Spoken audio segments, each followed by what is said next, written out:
Okay, I'll just get my my video on. There we are. Thank you. Welcome everybody to this cabinet meeting. Just a couple of things to say at the outset. We're trying Teams for the first time, so we'll all have to be patient with one another as we move through it. But I'm sure it will be okay.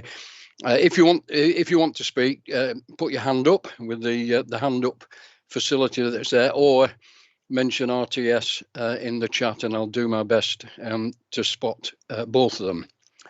Can I just say as well, we've got a supplementary agenda for the item that's 19 on the agenda. That's been moved into the public part of the agenda, and we'll take that report at item 10A when we get to it.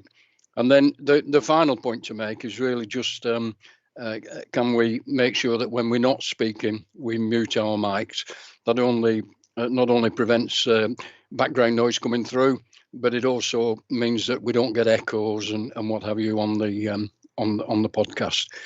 Okay, thank you. Having said that, are there any apologies for absence? Chief Executive sends her apologies, and John's just said that Azar will try and join us later. I was actually going to congratulate Azar on the award of the OBE in the New Year's Honours List, but obviously we'll have to do that another time. Item 2, are there any pecuniary or non-pecuniary interests? No, thank you. Item 3, minutes of the meeting held on the 3rd of December. Do we agree those as a correct record? Agreed. Agreed. Thank you. Which brings on to item 4, money matters. Neil. Thank you, Chair. So the Money Matters report is reflecting the third update on financial performance this financial year to Cabinet, along with an update on the medium-term financial strategy prior to going to Budget Full Council next month.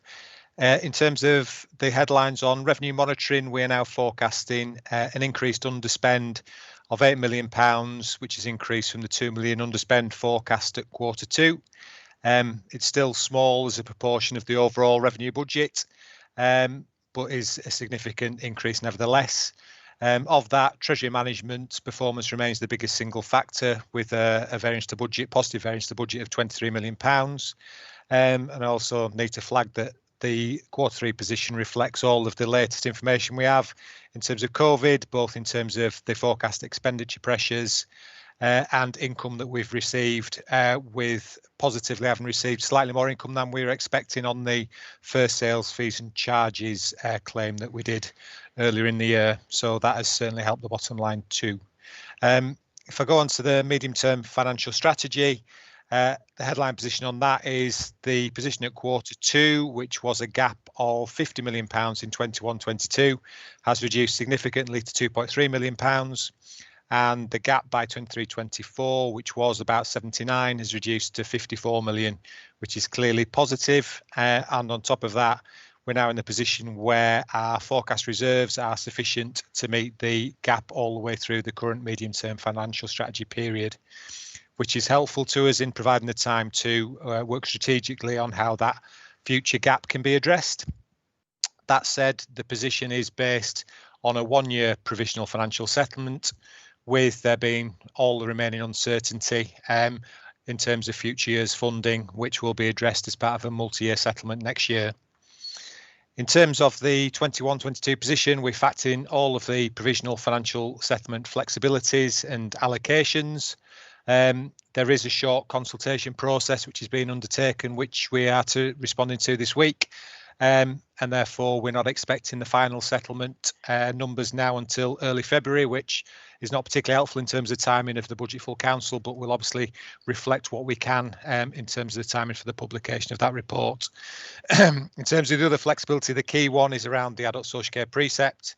So the recommendations as laid out in the report are around a 4.99% council tax increase, reflecting the normal 1.99 plus the adult social care precept, although that flexibility can be applied over the next 2 financial years at the overall 3% level. We've also reflected the draft allocations we've had around a number of items, including COVID grant next year of about £26 million, social care grant covering both adults and children's of around 8 million, a local council tax support grant of over 11 million, and the government have also confirmed that the collection fund loss this year, which we're being allowed to spread over 3 years and is currently forecast at just over 20, will now have 75% of that covered from central government. They've also confirmed that the sales fees and charges process that we do in terms of lost income because of the pandemic will be extended to Q1 in next financial year, and we're forecasting that should benefit us by about £2.3 million next year. In terms of other factors that are impacting negatively, the big risk that I need to flag to Cabinet is on the tax base. And on this, we are reliant on information from the billing authorities, so the district councils. And based on the limited information we've had today, we are forecasting a 1% reduction in council tax base next year and no business rates growth. But that position will change once we've got final confirmation from the districts of their tax base information, of which there is a statutory deadline of the 31st of January. But I think that some districts might struggle to meet that deadline, and therefore we may well get that information in early February. And again, will have an impact in terms of an update we may need to make at full council in February based on the information we've got then. So other than that, the recommendations are as laid out in the report, and I'm happy to take any questions. Thank you, Neil. That's very clear. And it's also clear that the finances are in a reasonably healthy position, notwithstanding the problems of COVID. So everybody's to be congratulated for that.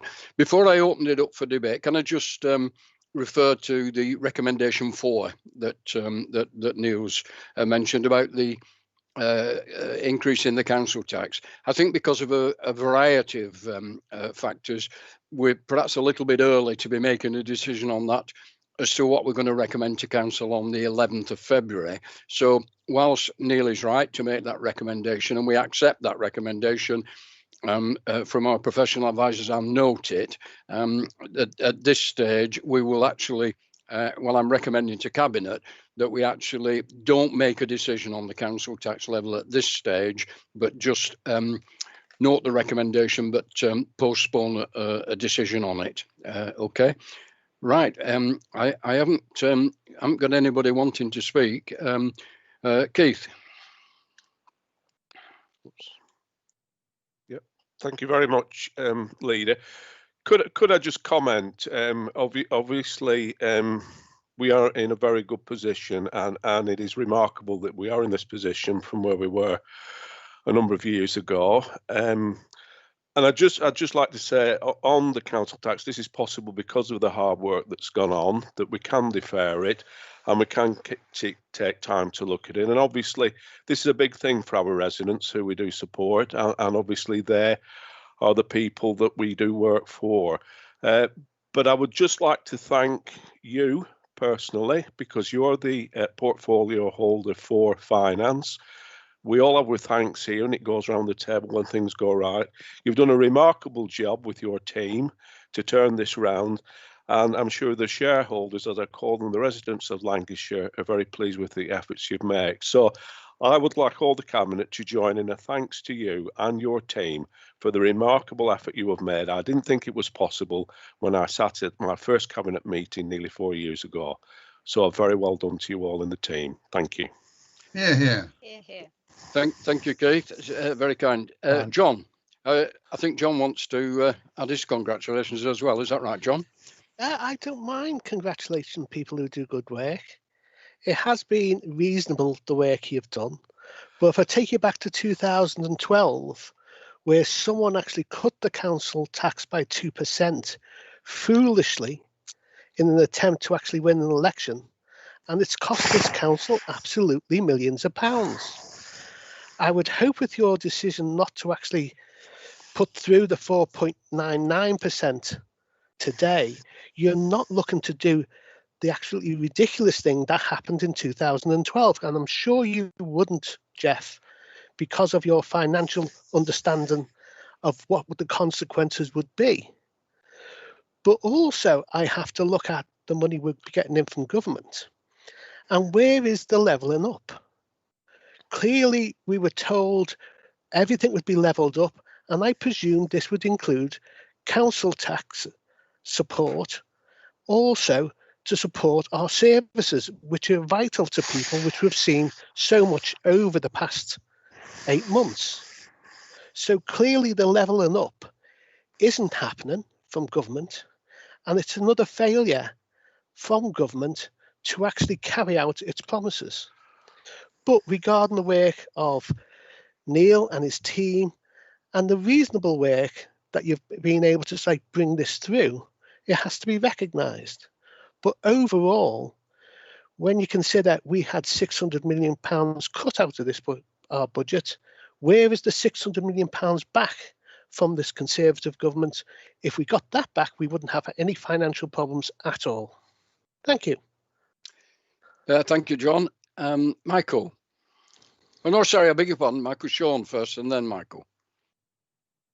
Yeah, thank you, Jeff. And John, I'm sure you were bursting at the seams there to say a lot more than what you just did. I wouldn't want this to be lost on our residents, where we've come from only almost 4 years ago, and what we inherited, a record deficit left to us by your administration, John. I think it's marvellous what we've done. It's been root and branch.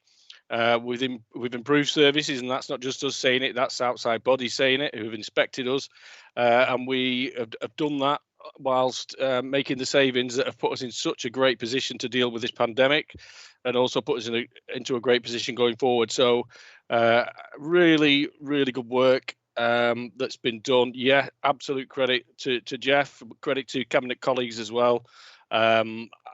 It's amazing what we've done, to be fair, and we shouldn't pat each other on the back too much, but like Keith rightly said, we serve the people, and I think it's right we should look at and consider any hikes in council tax, because obviously everybody's been through a lot this year, so I think it's right that we consider that properly.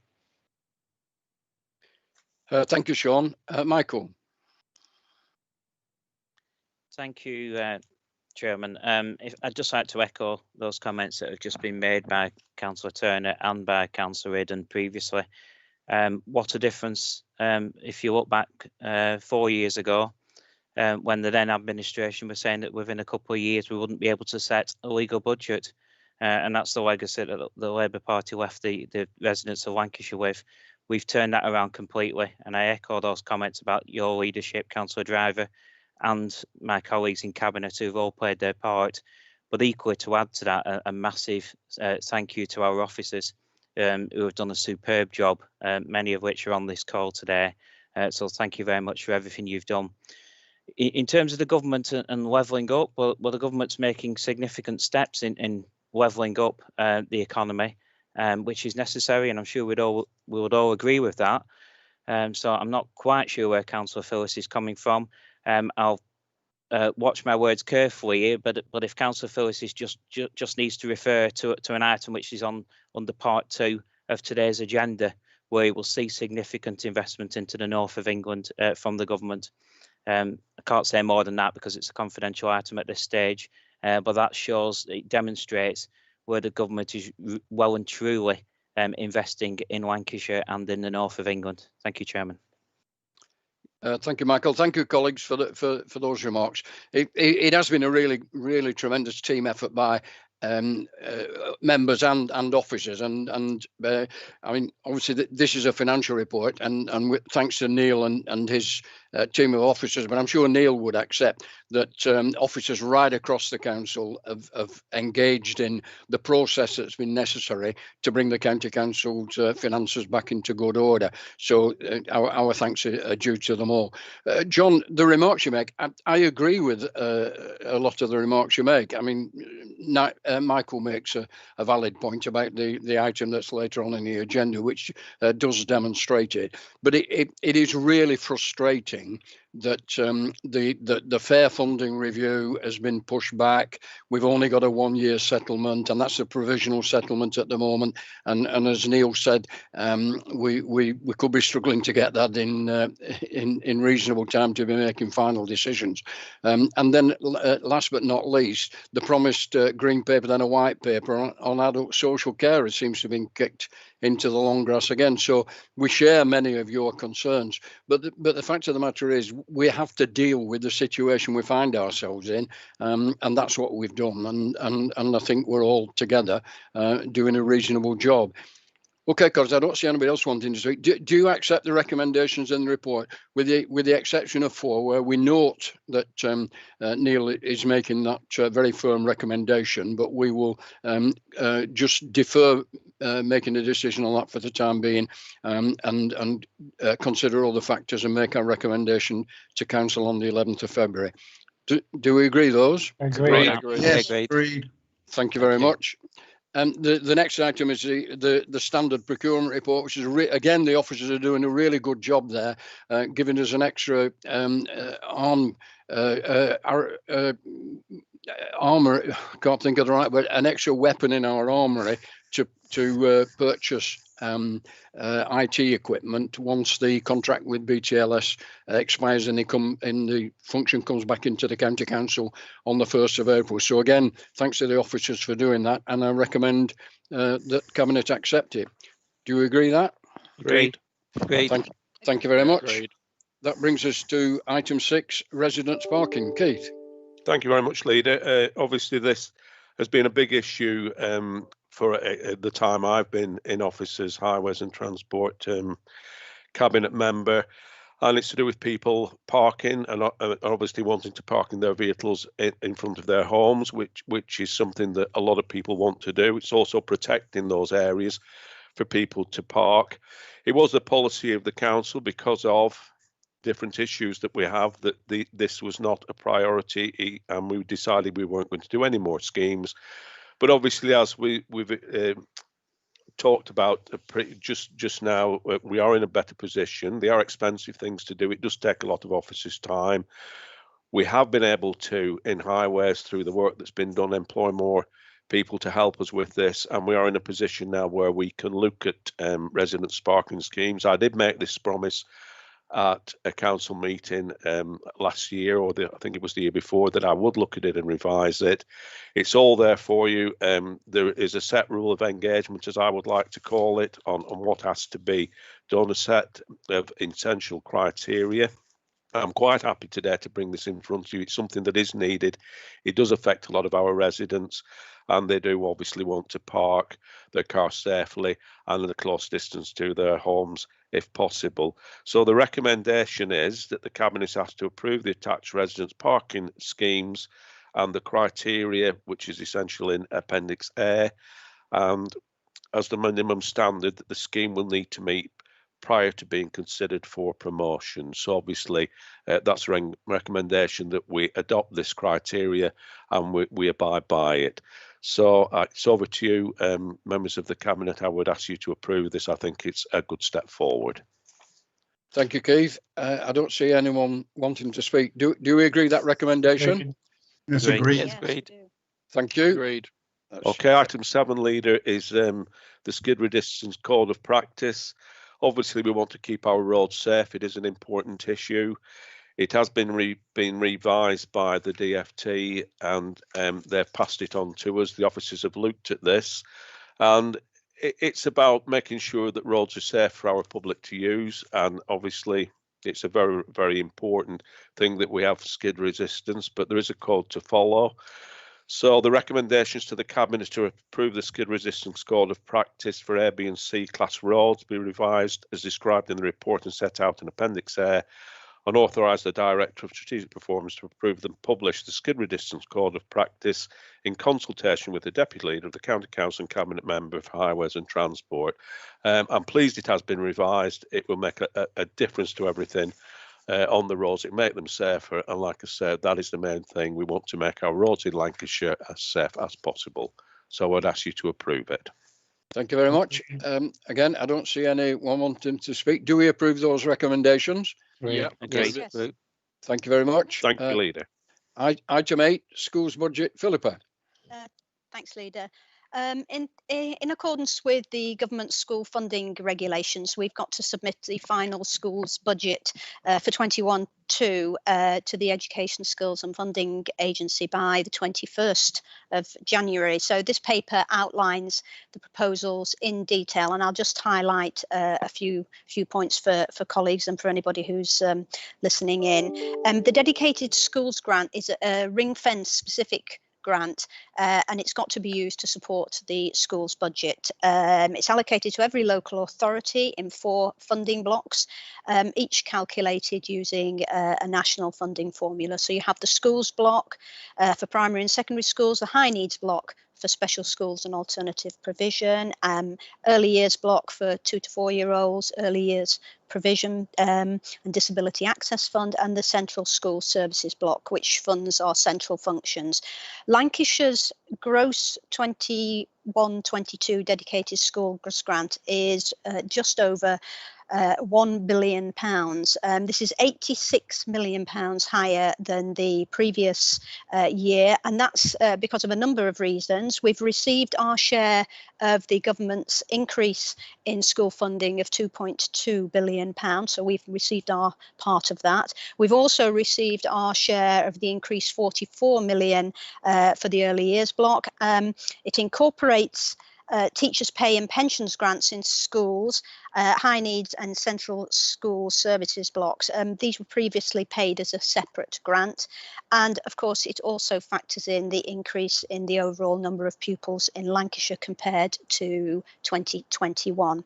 Much of the detailed information on each of those blocks is in the paper and the report, but I just flag up that essentially for 21-22, the minimum pupil funding is £4,180 per primary school pupil and £5,415 per pupil for secondary school. So you've seen over the last couple of years a significant increase as a result of government investment in schools. I just wanted to recognise the Schools Forum. They do a fantastic job in helping the council, cabinet members and officers in managing our schools budget, and they've been involved throughout the budget process. And following their meeting a couple of days ago, they have documented in a letter to Cabinet their recommendations.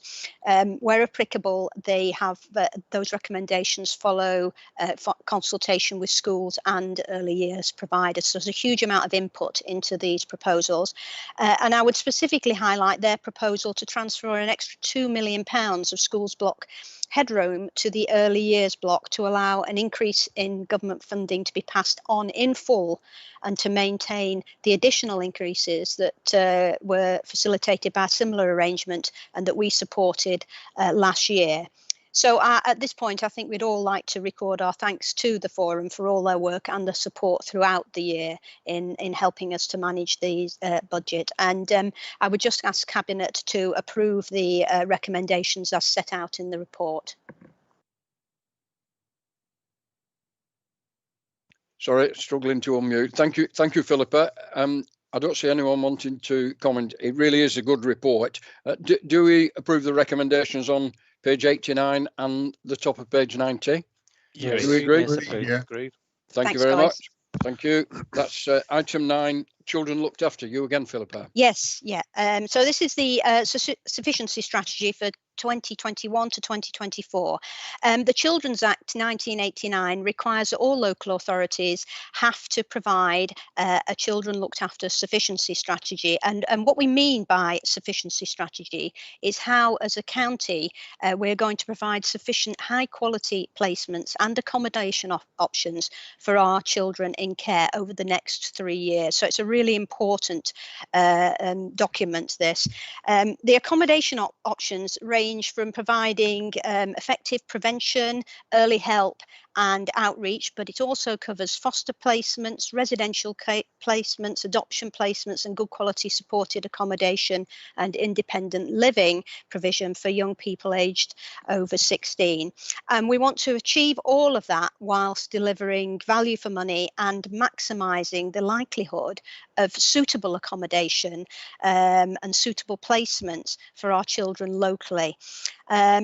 So to that end, the strategy also includes a Where Our Children Live proposal, which we'll come to at item 10A on the agenda.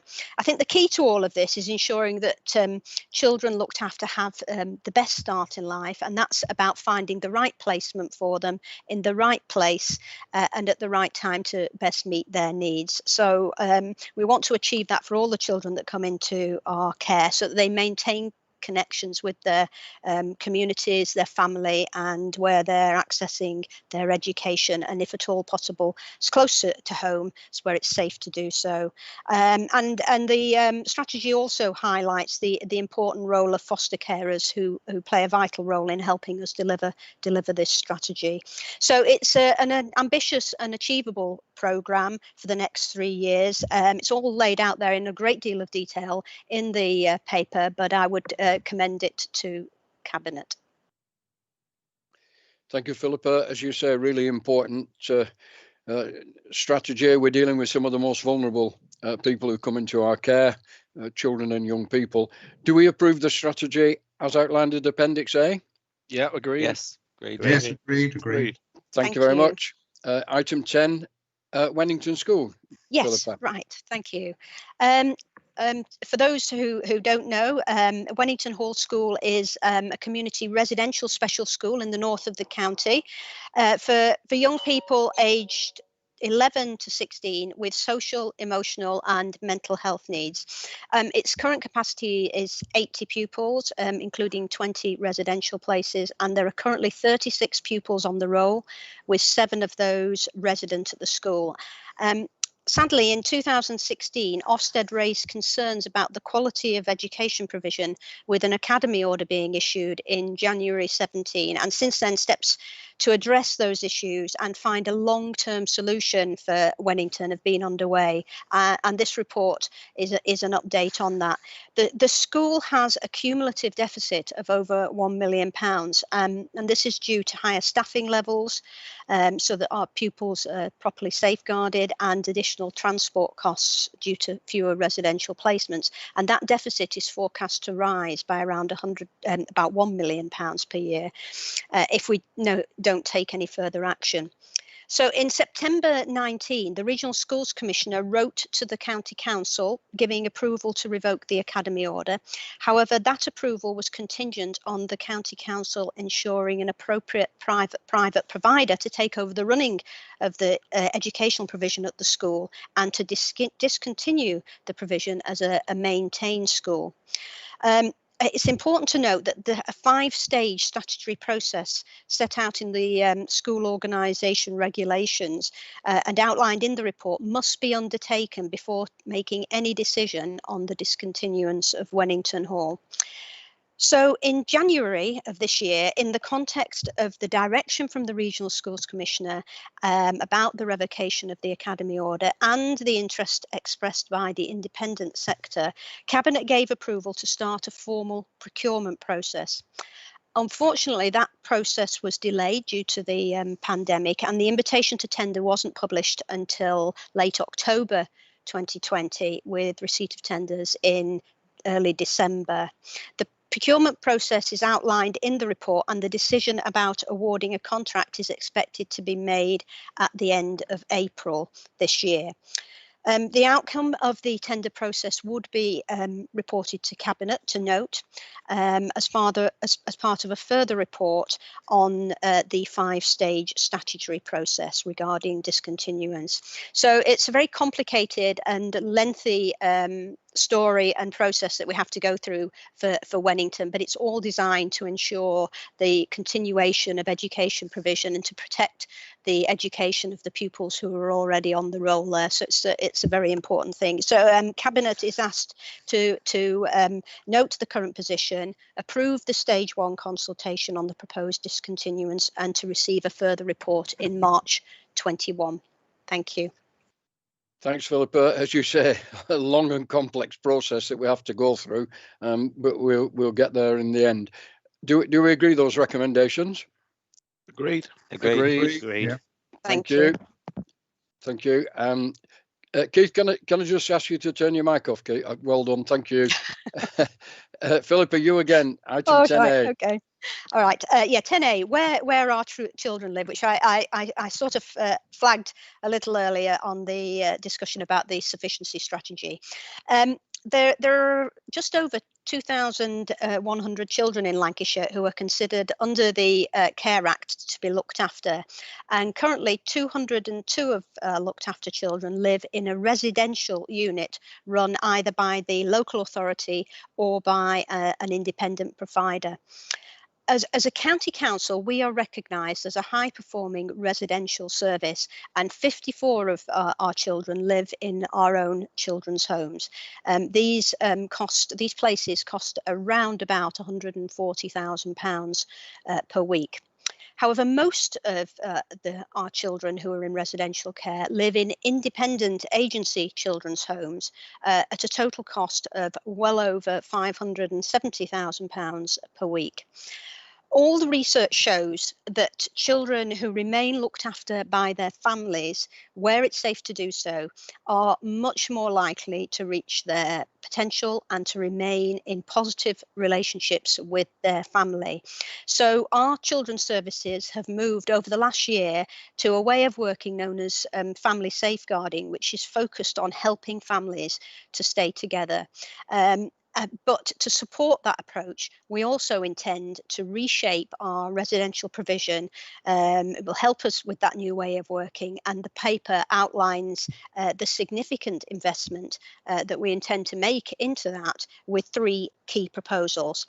And the first one is that we want to create 2 more adolescent support units across the county. We currently have a very successful unit in Lancaster, which has done some marvellous work with a large number of children. We want to create 2 more units, one in the central area of Lancashire and another in the east of the county. That will enable us to provide a cross-county service of 12 beds to support our most vulnerable young people. Secondly, we want to create 2 reception assessment homes. These are small units for children and young people newly taken into care. This is a transition point where they come into these homes. We enable to assess them really carefully and sensitively so that we can either hopefully return them to their family, but if not, to place them into a place that's absolutely right for them and that will be a long-term solution for them. So really important that that we have this facility, and so that's one of our the second of our proposals.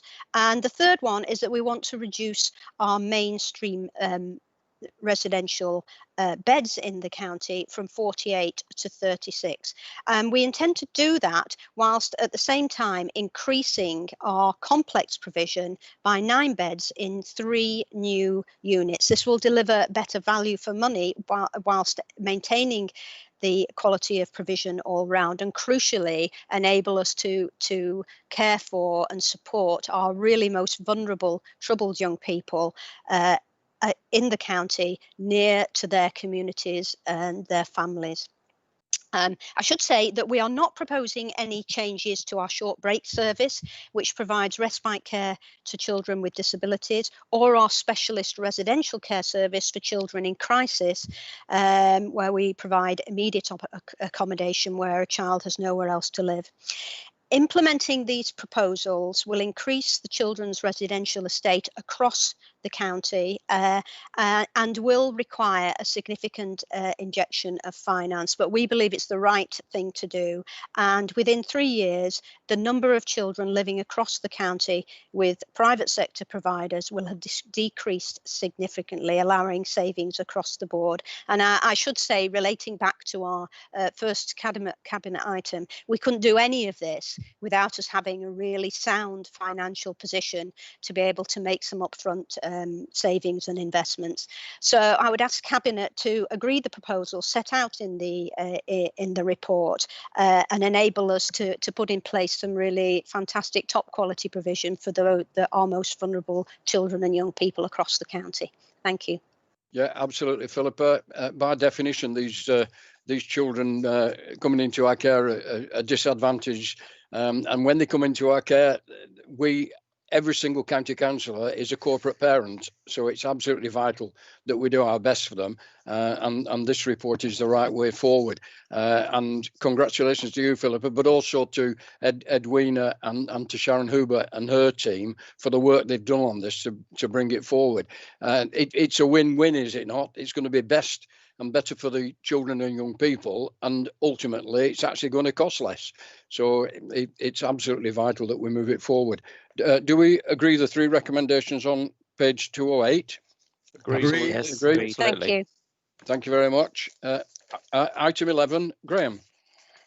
Yes, good afternoon. This is the Lancashire Safeguarding Adults Board Annual Report. Now, the report, which is at Appendix A of your papers, covers the Lancashire County Council area and includes agencies such as the NHS, the Constabulary and the Fire and Rescue Service that cover Pan Lancashire. So that's included in the report. The period covered by this report, it seemed to go back a bit, is from the April 2019 to the end of March 2020. Now, this, of course, covers the start of the coronavirus pandemic and the first lockdown, which had a dramatic effect on the services that are included in this report. Now, because of the pandemic, the board was given leave by government not to produce a report, but all the agencies and the independent chairman felt it was right and proper to produce the report and bring it to Cabinet and indeed to our residents. Now, the report, as you can see, begins with a contextual information drawn from public health data. The data highlights the complexity of the population of Lancashire, with higher incidence of poor health and well-being indicators being seen in the areas of highest deprivation.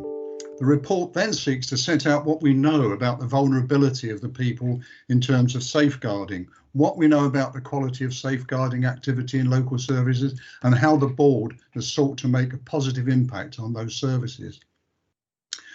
Now, the agencies that are responsible for safeguarding and protecting our most vulnerable adults have been able to maintain their services. And I'm sure you would all wish to join me in thanking all those people who have enabled this to happen, from the managers, the front line, everybody.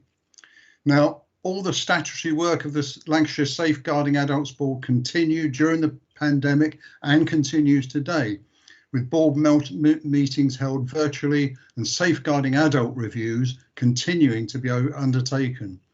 Now, the business unit continued and still continues to operate during the pandemic to ensure the functions of the board have been fulfilled. So how have we come out of this?